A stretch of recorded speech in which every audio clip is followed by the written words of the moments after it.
8h15 sur RMC, votre invité Jean-Jacques Bourdin, une grande gueule. Mohamed Chirani, consultant en prévention de la radicalisation religieuse, auteur de Réconciliation française, notre défi du vivre ensemble aux éditions Nouvelles. François Bourin, ancien délégué du préfet en charge des questions sensibles. Mohamed Chirani, bonjour. Bonjour.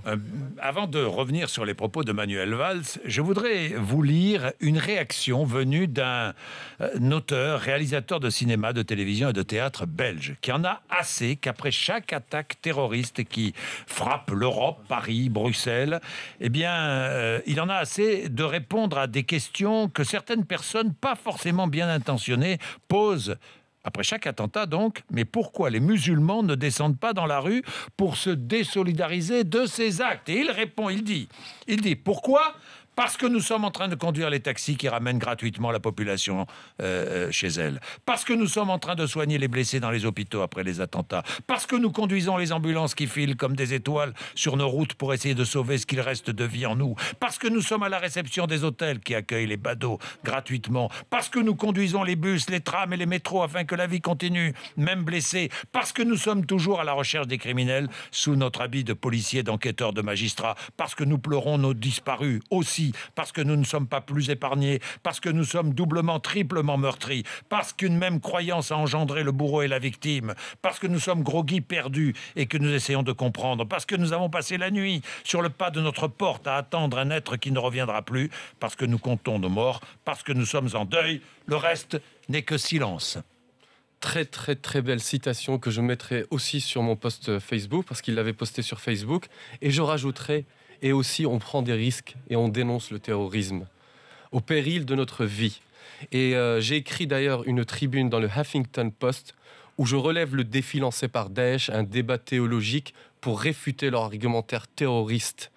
Parce que dans le magazine numéro 8 qu'ils ont sorti de leur pamphlet de propagande d'Al-Islam, ils lancent un défi en disant: regardez l'arrogance avec laquelle ils parlent. Il faut que les musulmans se rendent compte que depuis des années, ils sont trompés et manipulés par leurs responsables et imams et que le véritable islam est celui de l'État islamique, non celui de la République. Et ils lancent ce défi. Et j'ai répondu à leur défi et j'envoie tout le monde à ma tribune du Huffington Post parce que je fais tomber les masques. Je dévoile ces assassins qui se planquent derrière la religion, ces assassins qui ont remplacé Dieu et l'amour de Dieu par la haine des Occidentaux, des Juifs, des chrétiens et des femmes, et j'en passe sur d'autres. Alors je veux dire à Daesh, vous êtes démasqués, les masques sont tombés, on gagne, on reste unis, vous perdez. The game is over, échec et mat. Oui, voilà. Mohamed Chirani, échec et mat. Et en attendant, le radicalisme se nourrit du trafic de drogue. Maintenant, c'est confirmé, dans certains quartiers, en Belgique et en France, de la même manière. Comment réagissez-vous à ce qu'a dit Manuel Valls? Partout en Europe et aussi en France, on a fermé les yeux sur la progression des idées extrémistes du salafisme. Mais je suis tout à fait d'accord avec Manuel Valls. Quand j'étais délégué du préfet pour les quartiers sensibles et je voyais la montée du salafisme, la prise de certaines mosquées par des salafistes, la prolifération sur Internet de sites salafistes, j'étais très inquiet. À l'époque, on n'était pas encore aux attaques terroristes. Alors je tiens à préciser, la majorité écrasante des salafistes sont piétistes, non violents. Oui. La majorité écrasante. Oui. Il y a une minorité, il y a des extrémistes qui vont jusqu'à la violence. Mais si vous me posez la question, est-ce que l'islam est compatible avec la démocratie et les valeurs de la République? Je vous dis oui, sans hésiter. Est-ce que le salafisme, y compris piétiste, est compatible avec la démocratie et le vivre ensemble? La réponse est non. Vous savez pourquoi? Parce qu'eux-mêmes, ils le disent. Ils se définissent en nous, les salafistes, les élus, et les autres, le reste. Ils se définissent avec des projets de départ, la hijra, quitter la terre non musulmane vers la terre d'islam. Et vous savez, Daesh, elle pousse un petit peu plus loin. Quitter la terre des mécréants pour aller vers la terre où il y a la guerre sainte ou le djihad, c'est-à-dire l'Irak et la Syrie. Alors c'est pour ça que le salafisme en général est à combattre idéologiquement et le salafisme violent sécuritairement. Ce qui veut dire qu'on ne l'a pas combattu. Mohamed Chirani, ou mal combattu. Alors, ce qui veut dire que des élus, je vais aller jusqu'au bout, des élus localement ont acheté la paix sociale ou acheté des votes. Oui, exactement. Contre la fermeture de mosquées ou de lieux de prière clandestins, c'est ça?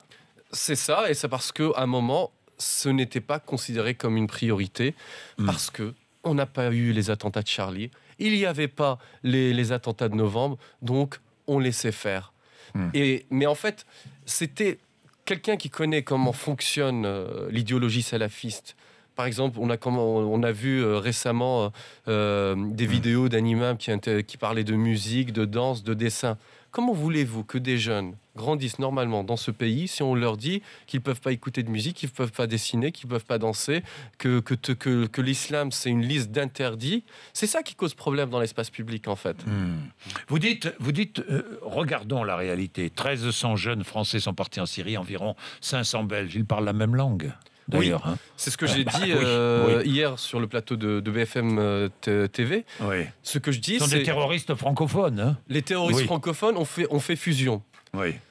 Sur le tas, directement, dans les brigades, ils parlent la même langue. Directement, ils ont créé des liens d'amitié. Ils ont fusionné.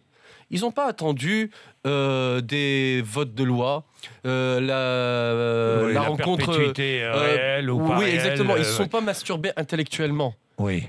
Ils ont fusionné sur le tas. Et c'est pour ça qu'on a affaire à une même force qui a fusionné. Oui. Aujourd'hui, on commence à parler d'agences de renseignement européennes, de coopération européenne. Aujourd'hui, il y a en priorité une task force franco-belge à mettre en place face à les franco-belges qui ont fusionné, les terroristes franco-belges qui ont fusionné. Bien.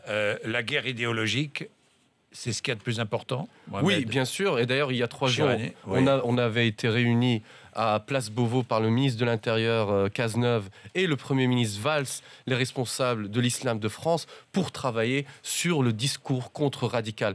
Parce que vous savez, je reste convaincu que Daesh est une armée. Elle sera vaincue par les armes, mais surtout, elle sera vaincue par les mots. Par les idées. Et par les idées. Il y a des mots et des idées qui sont plus puissants que les avions Rafale ou le porte-avions Charles de Gaulle. Merci Mohamed Chirani, 8h22.